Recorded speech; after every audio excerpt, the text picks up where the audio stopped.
దాంట్లో main hero అంటే మనకు iron man of India Sardar Patel, మామూలుగా ఉండదు.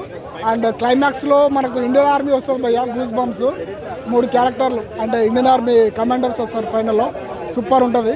చాలా ఎంట్రీస్ ఉన్నాయి, బాబీ సింహ కావచ్చు, ప్రేమ మేడం కావచ్చు, ఇంద్రజా మేడం కావచ్చు, చాకల ఐలమ్మ చేసింది, మామూలుగా లేదు, సూపర్ ఉంది. సీజీ ఎఫెక్ట్లు కూడా ఉన్నాయి. అనసూయ బతుకమ్మ సీన్ అయితే ఇంకా అది పీక్స్ అనుకోవచ్చు, చాలా బాగుంటుంది.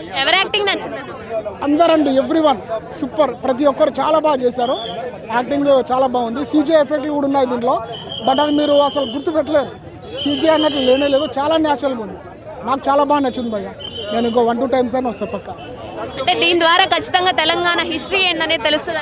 100% తెలుస్తుంది హిస్టరీ, ఎందుకంటే 2024లో ఉన్నాం ఇప్పుడు. మనకు past what is the history of Telangana and what is the moment of Razakar, అది మనకు క్లియర్గా తెలుస్తుంది. చాలా బాగా నచ్చింది సినిమా, బాగుంటుంది. రేటింగ్ మీరు ఎంత ఇస్తే దానికి బైక్ బై అస్సలు ఏం లేదు భయ్య. చరిత్ర మేబీ నాకు కూడా తెలిసిందే కొంచెం కాబట్టి చరిత్ర గురించి నేను చెప్పలేను. నాకైతే మంచి ఎక్స్పీరియన్స్, డాల్బీ అట్మాస్లో ఉంది సినిమా, బాగుంది. ఆ సౌండ్ మనకు మ్యూజిక్ డైరెక్టర్ కూడా లాస్ట్ సాంగ్ ఒకటి క్లైమాక్స్లో ఉంటుంది, మామూలుగా లేదు. భీమ్ సిసిలేరియో బాగా కొట్టాడు, మ్యూజిక్ మస్తు ఉంది, నాకు బాగా నచ్చింది. కరెక్ట్ అయితే అల్టిమేట్గా చేసారు, ప్రతి ఒక్కరు కనెక్ట్ అయిపోతుంది. రజాకార్ అనే సినిమా అనేది ఇలాంటి సినిమా చాలా తక్కువ వస్తాయి, ప్రతి ఒక్కరు చూడండి, అసలు మిస్ అవ్వద్దు భయ్య. మహిళా శక్తిని తెలంగాణ మహిళా శక్తిని చూపించారు అన్న. లేడీస్ అంటేనే ఒక శక్తి అన్న, వాళ్ళు ఒక దైవం. లేడీస్ని గౌరవించడమే నిజంగా మన తెలుగు రాష్ట్రాల్లో ఒక అద్భుతం. దేవత లెక్క చూసుకుంటే మనకు లైఫ్ అనేది ఉంటుంది.